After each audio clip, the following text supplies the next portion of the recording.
Welcome to the Hivemind Podcast. I am one of your hosts, Heretifyrexia, aka Kyle Kelly.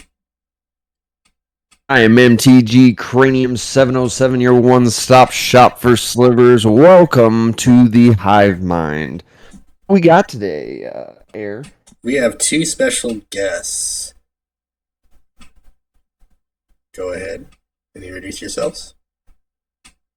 I am Paige, aka Ink Veil, and I just do stupid TikTok shit. And now YouTube's stupid shit. Don't we all, though? Yeah. That's the beautiful part about it. And I am Dave, otherwise known as Schmo68, otherwise known as the Warhammerist, otherwise known as that creepy troll that keeps on going into every single cEDH game and does everything wrong to other players. Jeez. Wait, how come you're not like Schmo69 because it's just so close? No, I'm just kidding. No, I mean, the reason why that moniker was like that was because back in the early 2000s, that's what everybody did, and I am a trendsetter, not a follower. I thought you were a trendsetter. This man got so many AKAs, I thought he was a part of a prison gang for a second. Like, oh, jeez. God. Wow. All right. Well, we have a few announcements to make. We actually, because of Inkveil's help, we have a merch line now, which is pretty cool. So you can see that all over our link trees, possibly all over. Here we go. Link in bio. Yeah, link in bio. Jeez. It's also pretty easy to remember. It's untouchableThreads.shop. Yes. Yeah. And if you guys go there, check out the merch. We got sweatshirts, we got shirts, we got hats. And yeah, if you guys feel like supporting, that would be wonderful. And yeah, we pretty also freaking awesome. Thank you, Inkvale. Yeah, thank you so my much pleasure, guys. for the help. That was awesome to do that. And Yeah. we have also quite recently created an X as well. So if you want to follow us on there, we are on there now as well. And also, we have created a Patreon, which we're working on this week. So a little bit more on that probably in the next episode, but there we go. And also, don't forget. Get ready. We got some big stuff in the works for people, and different tiers, different things that with those tiers, and be ready. Yeah, and on top So of that awkward moment when you find out the Patreon is actually a subset subscription to Only Hams. Now remember, for only $4.99 a month, you can get 2 slices of delicious juicy ham sent to your home. Oh no! Yes. Oh, Oh yes. Jeez. Well, welcome to the podcast, you guys, and glad you guys can be here and actually take a little bit of time to be here. Today, Pleasure. Today we're going to talk for the about. invite. Yeah, today we're one of our first topics is going to be maybe you two are familiar with this Con Etiquette. So for the new players or new cosplayers or the new people out there going to cons, let's give them a little insight on what to expect and maybe a little help on what to do to not freak out. I've never personally been to one myself, so hearing your guys' insight from that be a great help when I go to Vegas next year. Yeah.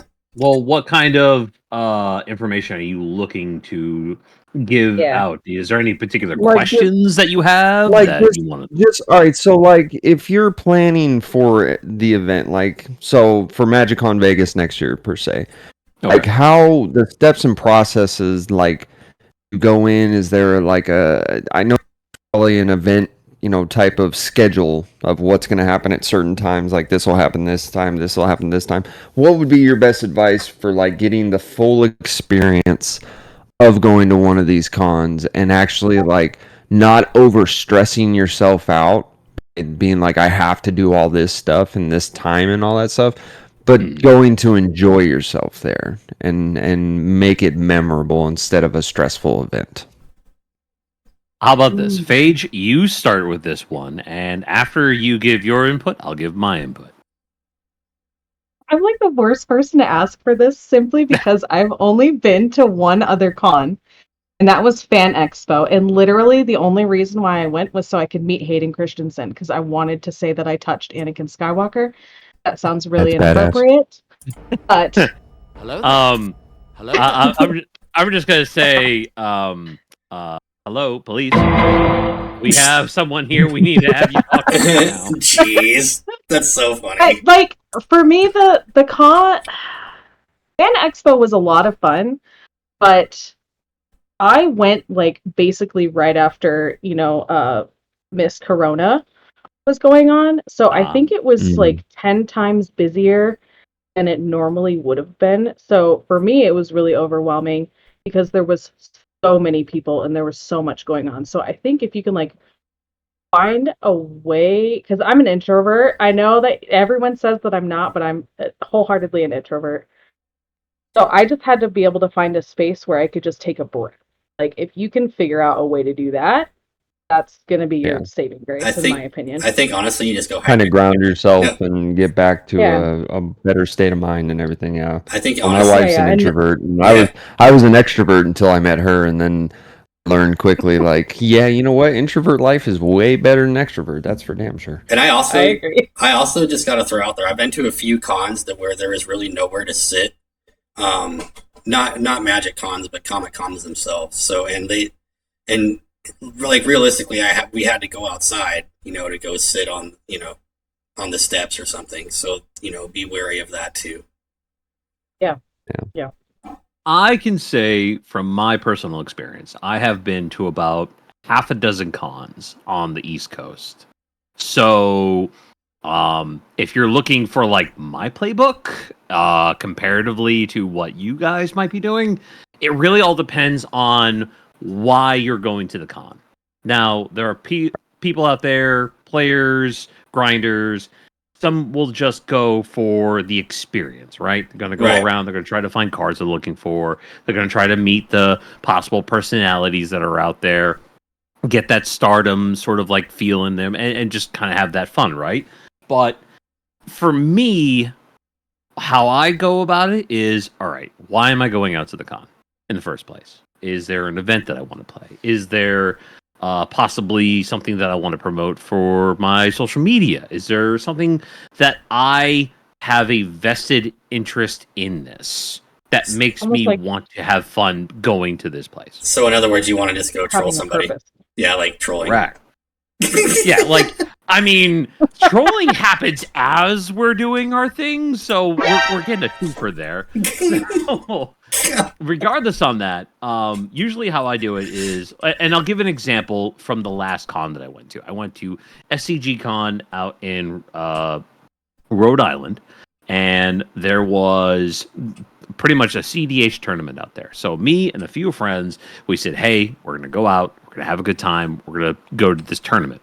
So we went ahead, I believe a month before, we secured our tickets, we secured our entry fees, and we gave ourselves enough time for deck entry submissions to work out what we're going to be playing, finalize our deck lists, and give ourselves that month time frame to where now, if they start, selling out on commander badges or certain events that are timed events or paid entry events, like, we've already paid for all the ones that we're going to do. And we usually do this the moment we can hear about that. That gives you that leeway, that breathing room. Because then while you're there, you can focus on just enjoying yourself. Now, yes, there are going to be opportunities to where you're going to meet people of social media, possibly MTG, TikTok. Here's the thing. They're just people just like you. Some are just there for their own experience. And then there are some who are there to promote or do more for their social media. So if they're not really like, coming off as going like, hey, they're just doing their own thing. Hey, I was able to see them. That was great. That was an opportunity. If you get to talk with them, fantastic. But some people might still have that social anxiety of having a bunch of people coming up to them going like, oh, I love your content. I love this. I love that. So for those who are going to Magic Cons that are heavily recognized, it might be a little bit daunting. So always pace yourself and understand on their perspective on how they might feel if they got a lot coming at them. Yeah, bubble. Oh yeah, create yourself a little bit of a bubble to help. Thankfully, I don't really have much of a following. Which could attest to some stories that I've heard, and we're going to save that for another episode. No. I'm sure Raggy. I want to be a part of that episode. Mm-hmm. I'm going to call that right now. Oh, gosh. God. Because let's just say people listening out in this little land is online personalities aren't what they are all cracked up to be, if you will. But like I said, we're gonna save that topic for another time because I got some words for all you big YouTubers out there. Oh, this sounds spicy. It's gonna be a really spicy episode. That one's gonna be a spicy meatball. So, after you get your tickets, always pay ahead of time. Make sure you have everything that you want to pay for to play while you're there. Yep. Understand that. Think of the whole con as going to an amusement park. You're going to spend money to do the fun things. Yep. Right. Depending on what you decide to do, whether that's collect certain cards that you were looking for your collection or your deck, or even grabbing signatures from artists too, because I know those cons definitely do have an artist alleys too to get your card signed. So I would expect to pay some money for those signatures. Also, I always be like, not just Robin and stuff after he comes back from a con. He's like, look, all these guys. I'm like, dude, I want to get something signed too. That's so awesome. Yeah, dude. There is a friend of mine who's actually planning on going to this year's MagicCon Vegas on a train ride, mind you. And he's going to go see his favorite artist, who is Mark Poole. And he is going to get every Mark Poole card that he has for his Tivit deck signed. Now, this guy has spent... Is this Ixie? No. This is my friend Cody. He's not really on social media as much, but he literally loves Mark Poole art. He and his wife, beautiful individuals, but he is determined that the Mark Poole cards, who is his favorite artist, will be signed. So if there is a artist on there, because you'll see on the websites when they announce it on who's going to be there, make sure, go check out their stuff, because they'll bring playmats of their artwork that you can be able to have signed and specialized just for you while it's there. Be able to support your artist that you have been literally playing with their favorite cards for so long, or just have a nice little playmat. I have a few myself that you can't find anywhere unless you go online and hunt for it. Yeah, that's awesome. Oh yeah. And a lot of those, I'm sure a lot of those artists bring their own stuff to sign for you if you don't have that stuff either. So they have some do. So most of the time they're going to be bringing product for you to buy, right? And it's an added charge on top if you want to do that. But they don't really have like a binder full of their own cards that they done art for that they just pull out and go, hey, by the way, here you go. But if you have cards that you want them to sign, understand, if you're handing there going hey, I got about 20 cards, expect to pay the signature cost 25 times. Yeah. Oh, yeah. That's the same thing with Comic Cons. Yeah. So just be wary and be thoughtful of how much money you can spend. Just as an example, my Atraxa deck, the 12K one, I spent about $2,000 at the last con to get all of the shiny, nice cards that I have now in the deck.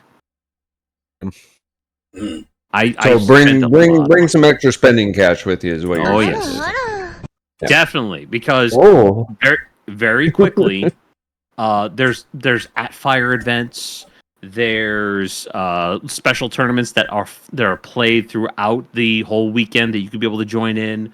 RCQs, there's a huge amount of stuff that you can be able to do there. So bring extra cash. Treat this as a experience at an amusement park, and then you will not be disappointed. Yeah, and it Makes also a lot of sense. So pretty much do your due diligence and kind of seeing who's going to be there, what events they got, bring enough money to enjoy said parts of the event that you want to play in or do or get signed or anything like that. And boom, you're good to go. 100%. That was helpful for me. Oh yeah. Like, I know at the last event that I was at, I saw comedian MTG there. I saw his girlfriend, which is part of the Scry Babies podcast that is in there. Nice. Like they're definitely a couple. So they were there together. They were playing in the cEDH event. So you do see personalities, and some of those personalities will be possibly sitting at your table. Just keep a level head. Treat them like you would anybody else. Be nice, be casual, and you'll have a good time. Oh no, I'm gonna make them as uncomfortable as possible and just stare at them. I don't have a counterspell in hand. Jeez. No, not at all. No, I don't have spell pierce. Cast that spell real quick. Oh god, here we go. Troll button activated. Troll button activated. Jeez. Do you have any other questions?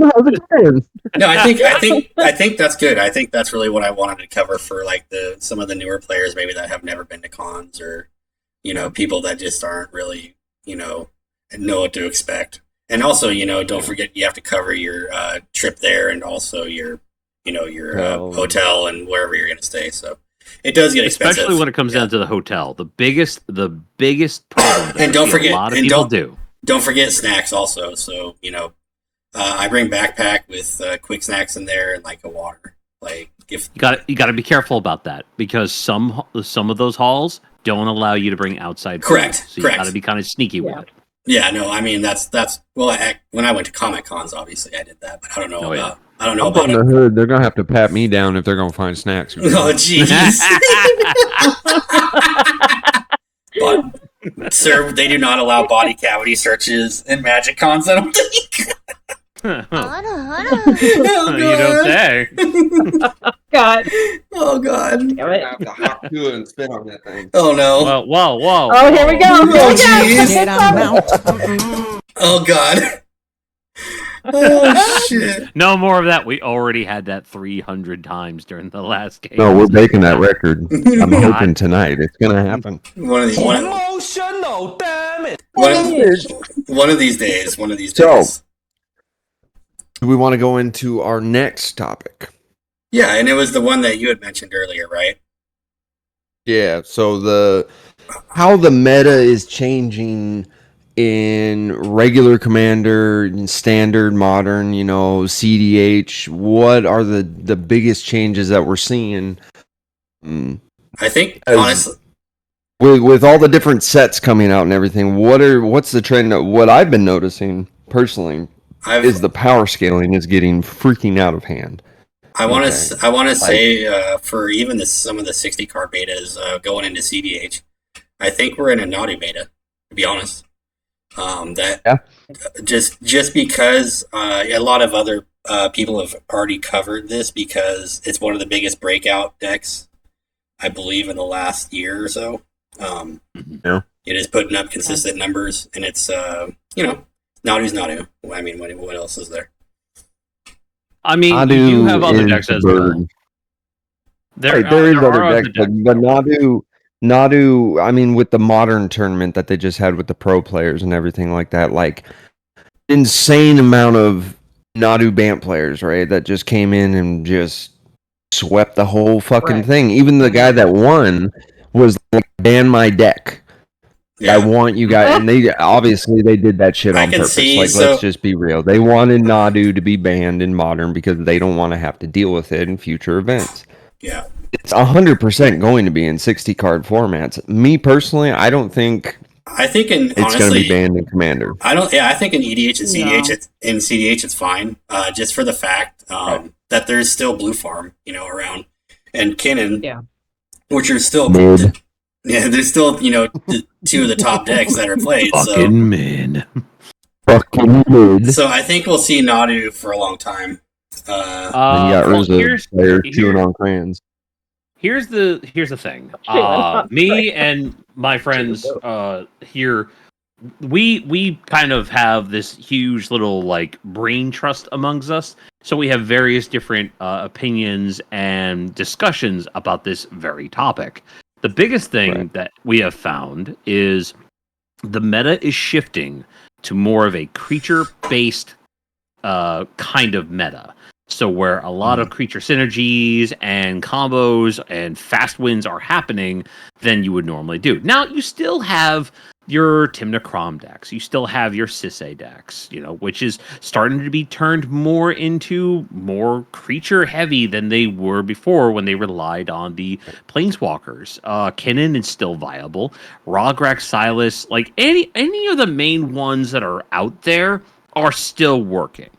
The problem is Nadu opens up that door to where the deck does not cost half as much as most of the other decks that I have just literally spoke about in just a little bit of that sentence. It's severely low cost, severely low to the ground, and can go very, very fast depending on how you build it. Now, I have a friend. He goes online as Huntilius, and he is a part of a kind of trust brain of literally looking at Nadu and going, how can we break this? And he went ahead and he built a turbo Nadu list.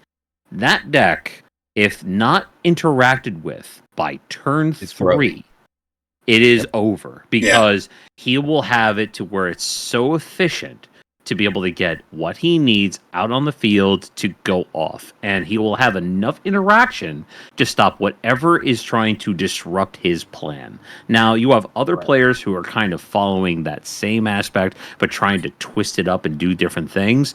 The one thing that I've noticed all of those players are severely hurt by is things that turn off artifacts. Because there are 3 main ones that you use. And I keep telling you guys this. Manglehorn. Yes, Collector Oof. Manglehorn. Null Rod. Yeah, Null Rod. Karn the Great Creator. Yeah. Those kind of cards do turn off that deck. That's why you see a lot of Artifact Exile cards coming out too. Like, what is it? The blue one. The blue and a colorless. The Sculpt. Yep, Resculpt. Yeah, Resculpt. That's a really good one.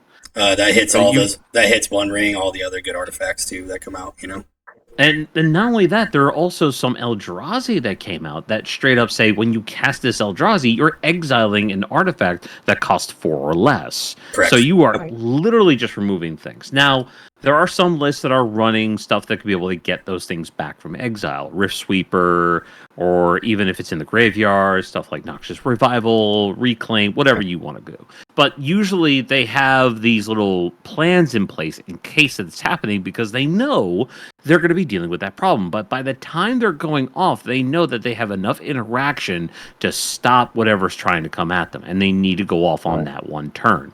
It's really hard to stop them once they start going. Now, my question is, since we have... Hold on. Inkville, I'm sorry. Go ahead, Kyle. I was just going to... Go for it. Sorry.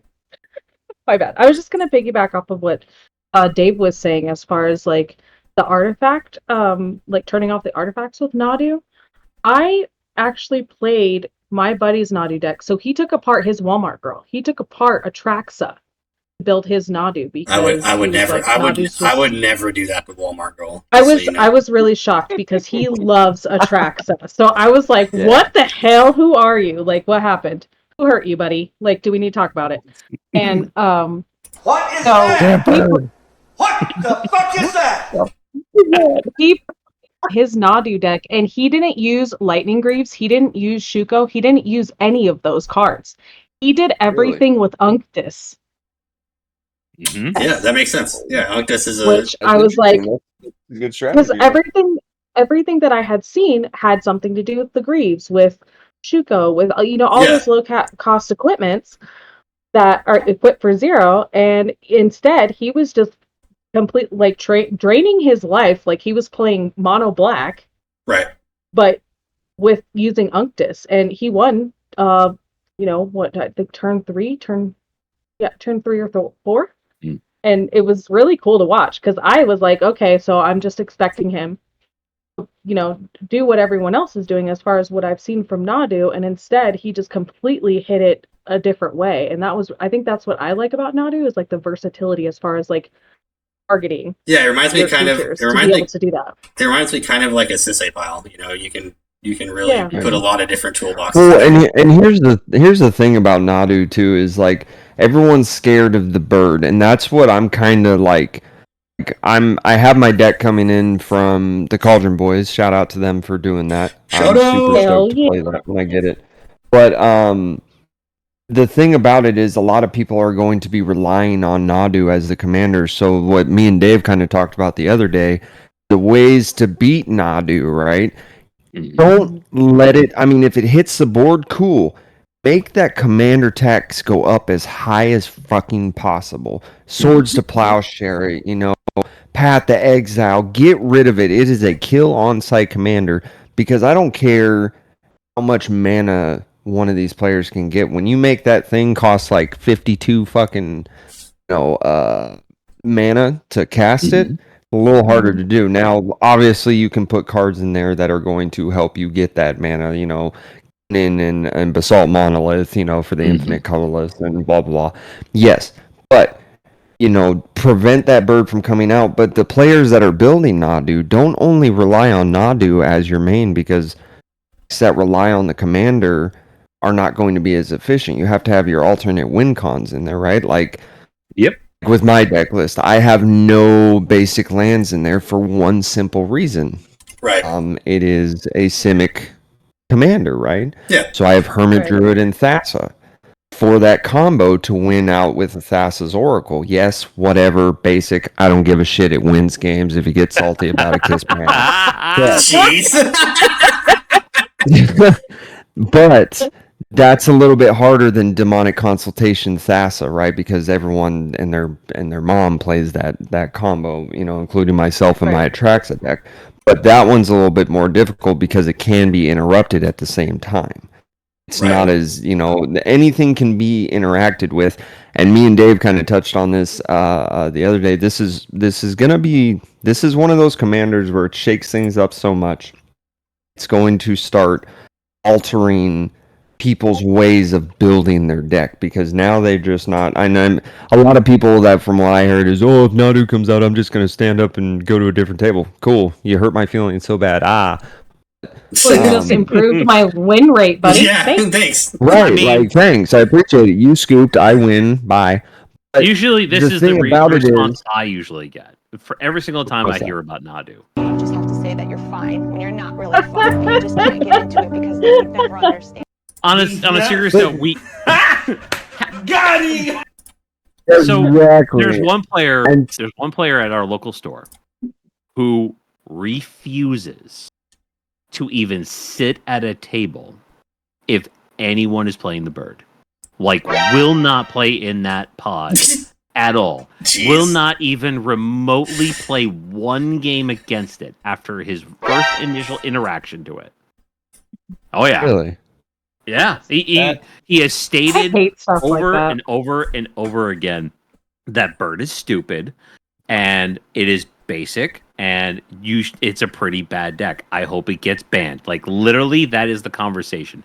And there's a few of us, and you know me, I'm on the troll train too. That sounds yeah, like to me, absolutely. this sounds We're like. trolling our friends. I mean, this literally sounds like what I heard when they spoiled Elishnorn from All We Won. Like, Right. literally. It's See, you're and going Dave, I wish I lived closer to you, because I'd walk up to his pod and just be like, Hello there. I would and I'd love that follow too. him but around the entire time too. Like that's Thing is, the he fun. would I would actually- troll him that bad. He is the kind of guy who will just go, you know what? I would rather just go home and not deal with it.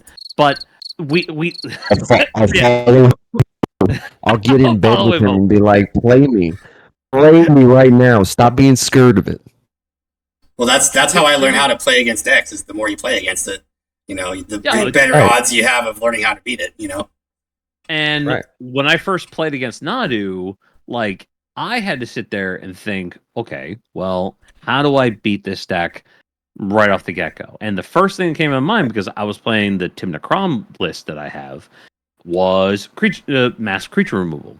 They severely hurt because of it. Yeah, now, so like your what is it? Your toxic deluges, stuff like that. Toxic deluge, cyclonic rift, Yeah. anything that's just going to go, no, you're going to try to start that? Not today. Not today. And Right.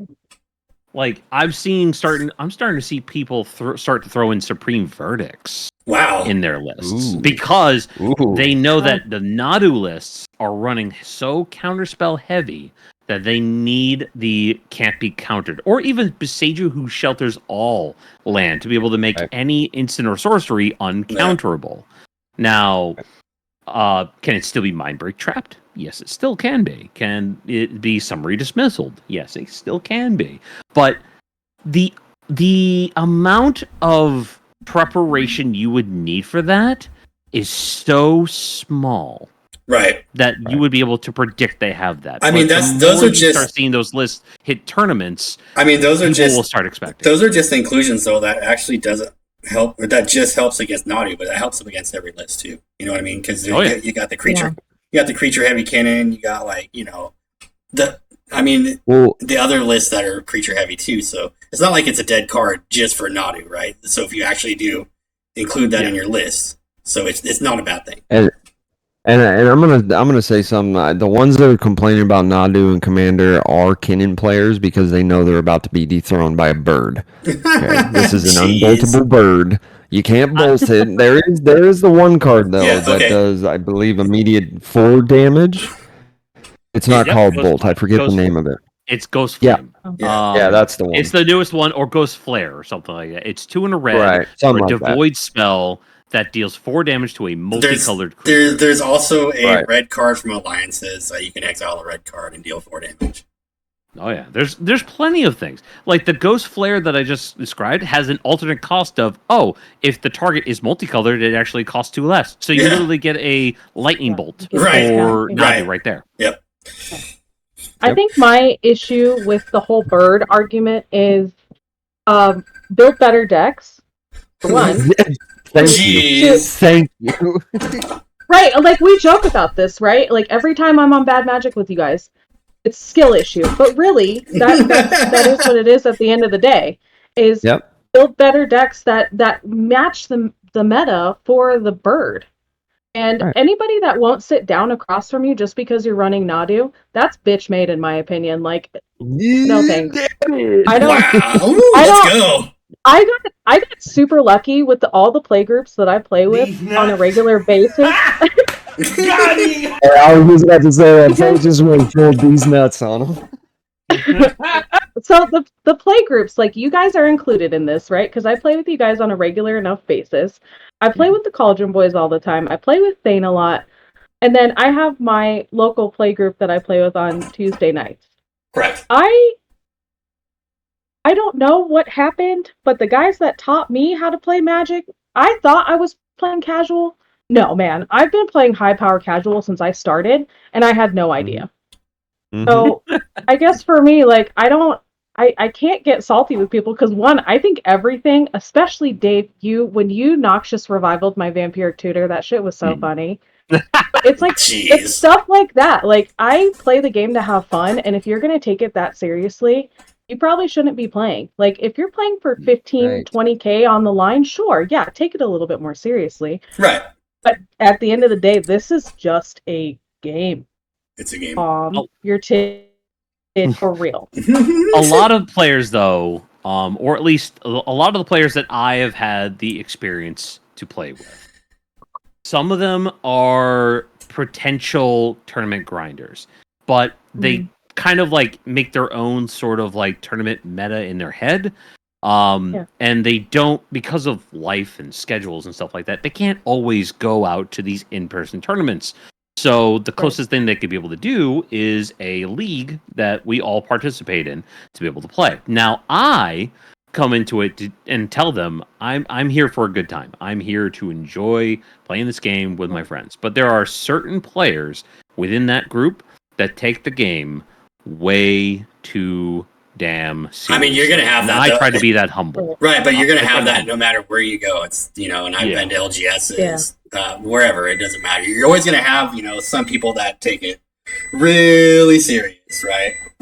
Oh yeah, Right. And- Like, it's the ones that are like, my deck is my whole identity, and like this is coming from a guy that made content directly on the Hive being my identity, but it's like it's just a fucking card game. It's cardboard. Have fun with it. It's meant to bring people together. And if you guys are bitching and complaining, go play Yu-Gi-Oh or something. Go play a simpler game for yourself. I don't give a damn. It's not like they're doing that. What they're doing is that they're trying to curve out to where some players are picking up Nadu and they're trying to alter lists. Yeah. But at the same time, if you go in a casual conversation and just go and make a joke going like, oh, I don't play bad decks, like some will get very, very insulted by that, because then they'll start going, well, it's made tournament tops, it's done this in tournaments, it's done this. And I'm like, yes, but are you playing in those tournaments and gaining the experience of seeing it at the table with your choice of cards for when you have your opening hand, the amount of information that's being out on the table? Are you utilizing your politics in cEDH effectively, or even at all? Because there are some who heavily rely on manipulating the players around the table instead of utilizing their skill to outplay their opponents. Right. And this is my hot take. This is just going to be my hot take. All right? And I'm just going to state this out there. Good. If you have to use politics, I'm going to. And I'll proudly say this. If you have to use cEDH politics to win the game, all you're doing is playing the politician to sway other players from messing with your plan. And it's not real experience you're gaining, it's just manipulation tactics. Correct. Which is not real skill. You're just really good at verbiage at that point. Yeah. AKA, he said it politely, get good, scrub. Oh, God. Here we go again. Here we go again. No, I have players who I have stated my opinions on this, and they are very, very passionate on their opinions. That is very opposite. And I told them, I explained to them every single time, this is my opinion, this is my stance. And no matter how you try to explain to me why I should feel the way that you feel, understand that I respect your decision and your opinion on it. Just respect mine. Correct. All right? Because I came from playing more 60 card tournament level events where there is no information, there is no camaraderie, there is no talking amongst the game. You are playing to outplay your opponent. Yeah, you are learning literally how to play better than your opponent. Right. Yep. So all right. From there, if you have to do that, yep. Sorry.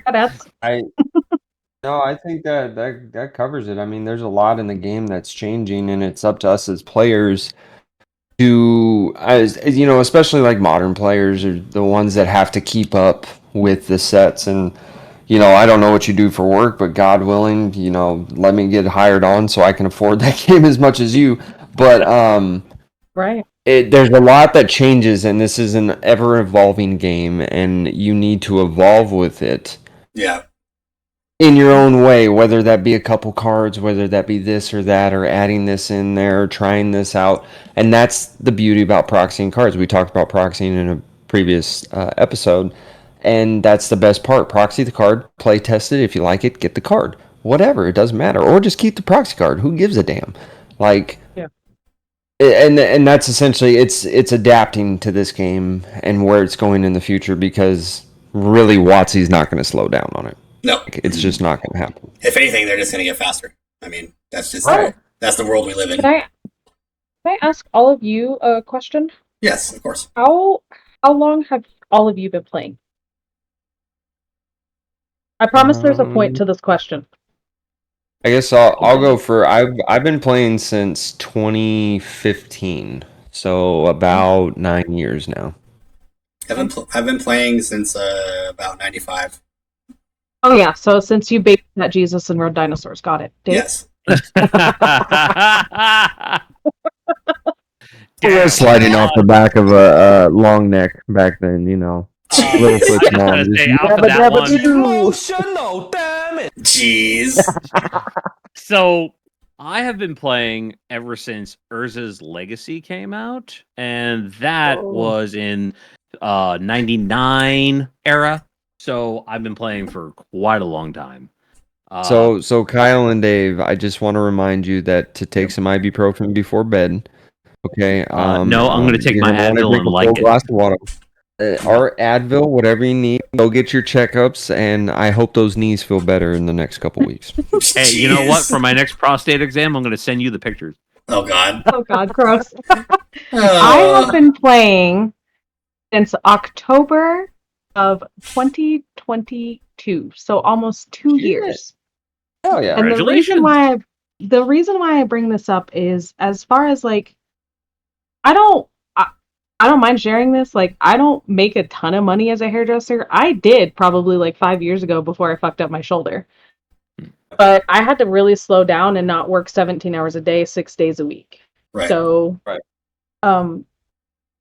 for me, like how quickly Wizards pumps out sets, it's hard for me to justify cracking packs because I can't spend that kind of money for the game. I would rather buy singles, or like my entire cEDH deck, my Keurig deck, most of it is proxied.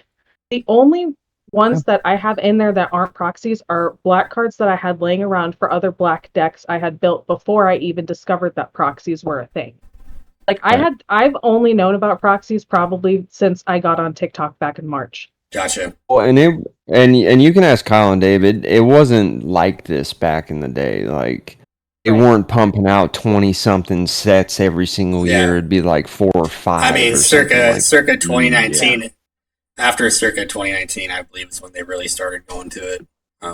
right. You know. So when it was starting to come around, I was on TikTok. I know Kyle, you were on TikTok for a while this during the same time, but I was getting frustrated because when I heard these announcements, and it was also the beginning of the Universes Beyond creeping in with the Secret Lair Walking Dead, which happened to be the highest grossing thing on there. No, I'm not going to go into a rant. I promise.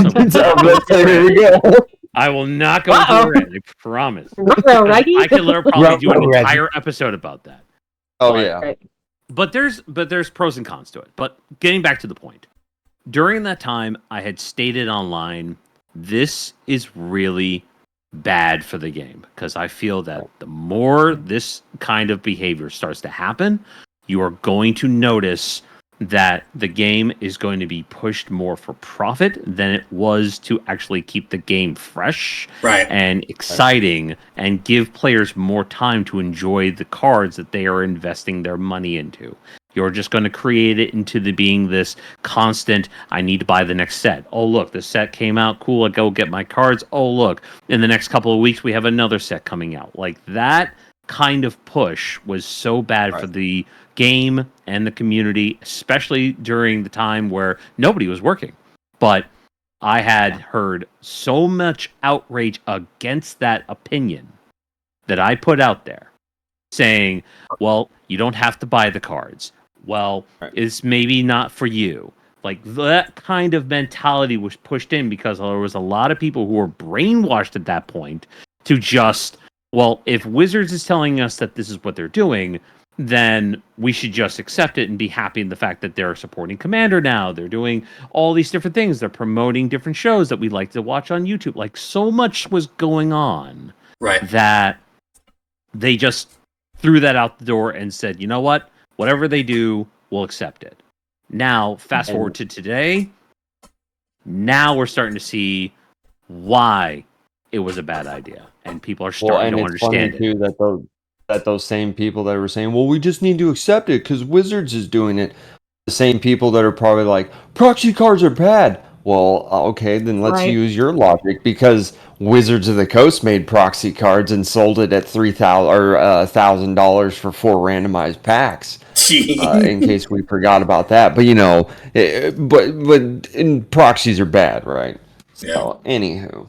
There are still players out there. Yeah, there are very few in between now. But there are still players out there that will sit on that soapbox and scream at the top of their lungs about it. Yeah, so we'll just leave that at that though. I have a question though, okay. because I have horrible social cues. Like, I don't understand how people get upset about stuff. Like I've never understood that with anything at all. Would you like the step-by-step I just play? don't.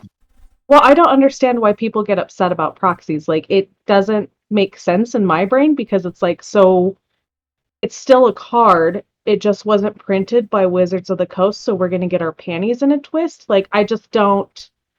The dots don't connect in my brain, so I'm just asking from people that have been playing a lot longer what you guys think, like, why people get upset about proxies, like what your thought process is if you were to put yourself in that person's shoes, because I literally cannot. Kyle, would you like this one or Mark, or do you want me to jump in?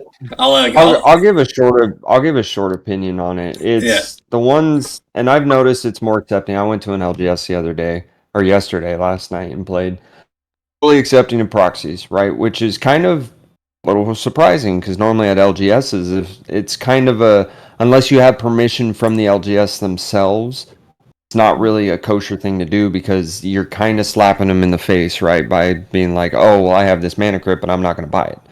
Thing from them, because that's money that you could be spending at the LGS to support them. But most of the time I've noticed that it's more accepted. But players in general that get mad at proxies, I don't know. Maybe I don't want to be too rude, but maybe mommy and daddy didn't love them too much. That's my job. Don't take that away from me.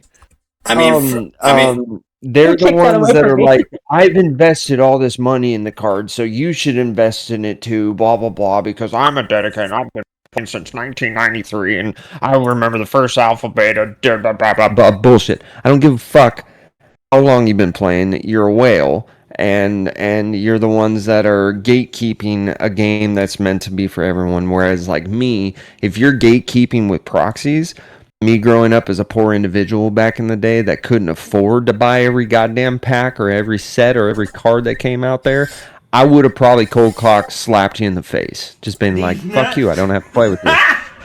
Got him! Right, exactly. So, the people that do that, there's a real simple way to do it. And let me see if my mic can pick up on it. Oh, you don't like proxies? Okay. Just over here. Goodbye. Jeez. God. Just get up from the damn table, get away from those people, and go find some better people, because those guys are just toxic for the game. Yeah. Well, my experience, I've also known that the cEDH community is more accepting for proxies, so that's absolutely. I think that's a big reason why I actually started playing cEDH as well, aside from casual players crying about everything. So there's that. Right. You countered my spell with a 4-mana counter spell. Well, now we're gonna get into the next hot take, and when I mean hot take, you're gonna just understand that there are a lot of players who are going to be listening to this possibly and going, "Shut up! You don't know what you're talking about." But shut up, Dave. It's time for story time. Once upon a time, everybody was poor, okay? And not everybody could be able to afford a dual land when they were $20 to $50 pop and be able to do that. Now, I, being in the age group that did live within that time frame, where I could go to my local game store and grab a dual land for $50, I had only owned one before owning all the ones that I have now, which is a Plateau. And that was for a casual deck. Now, fast forward to today, where you have a lot of the players who still kept their collections, that still kept their money invested into it, and they just go, hey, why don't you just buy the real cards? Well, some of us are struggling to survive with what money that we could be able to get. Well, then you should be saving up for it. Well, what if I don't want to like purchase the card unless I know it's going to work for me? So maybe by playtesting it with it, being proxied in my deck, it allows me to be able to have more knowledge and playing with it. Like if you were doing that and it was with your local play group and you were having that sort of discussion with them, 9 times out of 10 they didn't really give a crap about it. But there were players, even in the casual scene, that would go, if you don't own the card, you don't play with the card. And I would just go, so what you're saying is, if you own the card and you come up and you play this really busted deck that has thousands and thousands of dollars worth of investment inside of it, and I come up with a pre-con and you whip my ass severely in a casual game, you're saying that that's okay? Because I'm not able to play at the level that you're presenting in each game. Right. At that point, you find that a lot of players liked to have the power over to say, hey, I got these cards. I stuck it out. I made the investments. I got lucky. I was able to get all this. And we were able to show it off. They were able to be proud of what they have. Now, before I got what I have, I was dealing with players that were having the same thing. But I looked at them straight in the face and I just go, hey, there's a big difference between you and me. You'll spend $500 on a card and be happy with it. I'll spend $500 on my apartment or food, or maybe going out for a nice experience with my wife, before I pay for a piece of cardboard. Right. 100%. Yeah, 100%. I agree with that. And then the other thing is like, sorry, Dave. I didn't mean No. I was just pretty much just going to wrap it up with a stupid thing. So don't worry about it. Go ahead. Tell us. Well, like, so the other thing that like confuses me about that is these younger kids that like, that like high school kids that want to be able to play cEDH and stuff like that. Like they find that they have figured out the game and they're good at it and stuff like that, and they want to play those higher power games. What are they supposed to do if they, like, my youngest brother was born in 2006. There's no way he could have had a Magic collection before he was even born. You know what I mean? Right. So that's like the kind of stuff that I think about too, is like, what are we supposed to do with these young kids that are going to keep this game alive, literally, and we're just going to lock them out because they can't afford the, a $500 dual land? That's ridiculous to me. No, I was gonna make a funny joke. Like proxy cards, great viable option. Look on your local Facebook marketplace.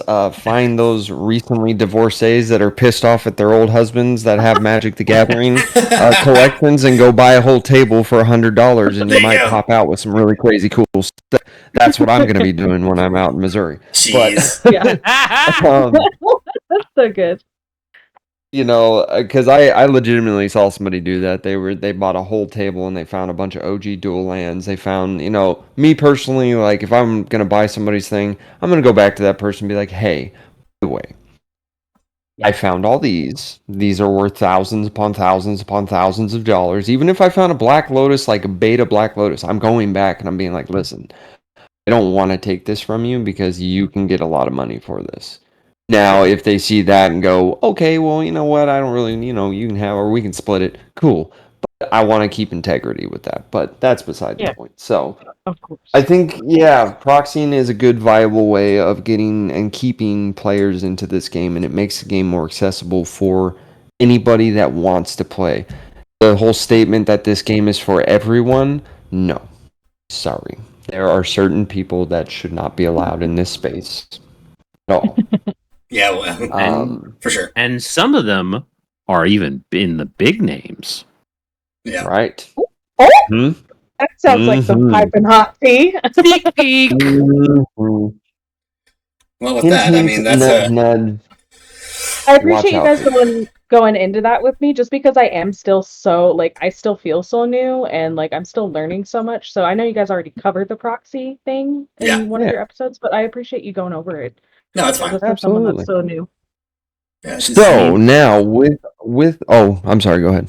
Oh no, I was just gonna say, Phage, if you ever have more questions, like even if you're just like running around at work, going like, "Hey, I had this random question that just popped in my head," or someone made a point on something, I wanted to ask you guys about it. Like, ask questions. Yeah. Even post it in like for this Wherever. episode. Like if something comes up afterwards, I'm sure these guys can be able to put something out there to be able to help inform, or Mhm. I don't know, just ask my dumbass because usually I'm on the road all the time.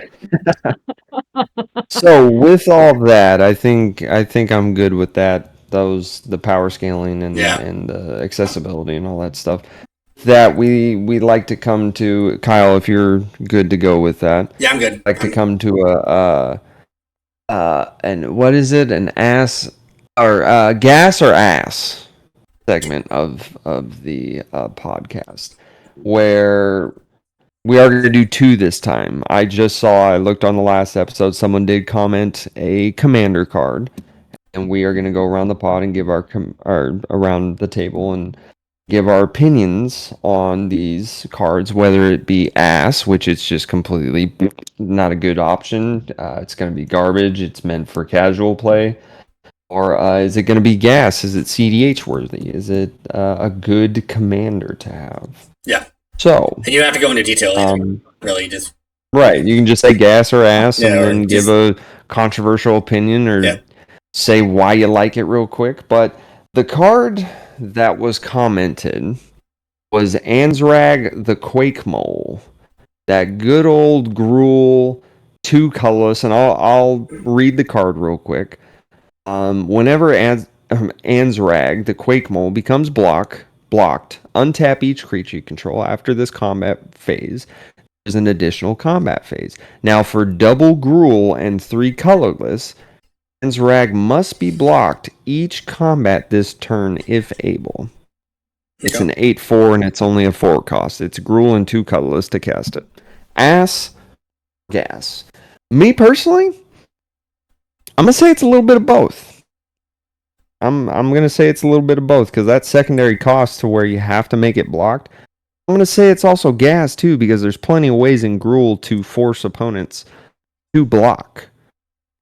I'm gonna That's go just ahead. my opinion, though. I'm gonna go ahead and say for cEDH ass on this one because Italy exists. Absolutely.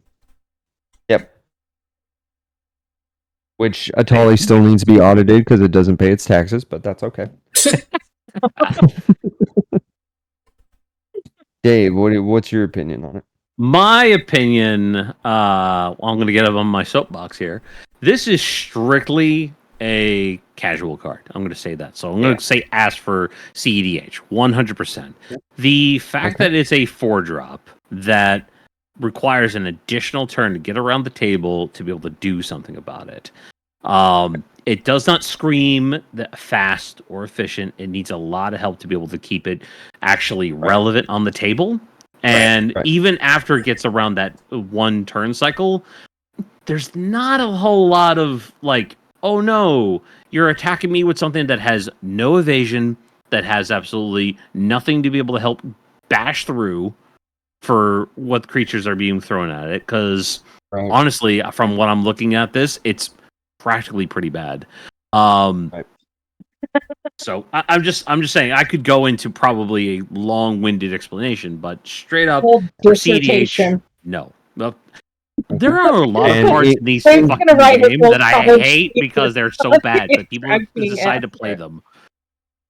And Inkvale, what's your take on this one? Ass or gas? I think for both casual and for the C, it's ass. Like if I'm gonna play something like this for casual, I'm gonna pick Zangief.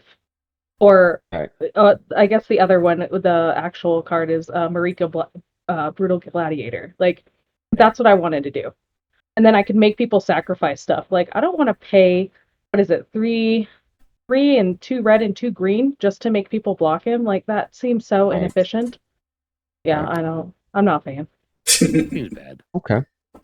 And so for the second one, I think we already covered it, but the second one, we're gonna go into Nadu, my so favorite commander that I just am so obsessed with, and I'm gonna say it's absolute gas. That mofo is scaring everybody in every format right now, and I can't wait to play it. I'm going to say myself on Nadu, I'm going to say gas as well, because personally I wouldn't play Nadu as a face commander, but I would put him in the 99 of something that includes those colors. Right. But I'm going to say gas on this one. As much as it hates me to say this, and I hate to say this. Hot take. But the card is gas. The card is very efficient. It it literally runs tables if it's not interacted with. It can win very efficiently when done correctly.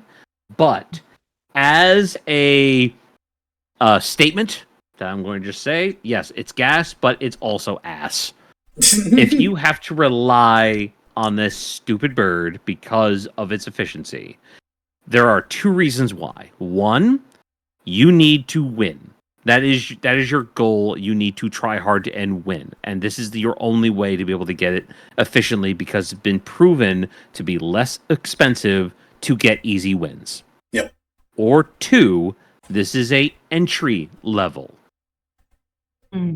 So it's cEDH. Yeah, I don't believe Nadu is going to be an S tier for sure. I can tell you that right now. Oh.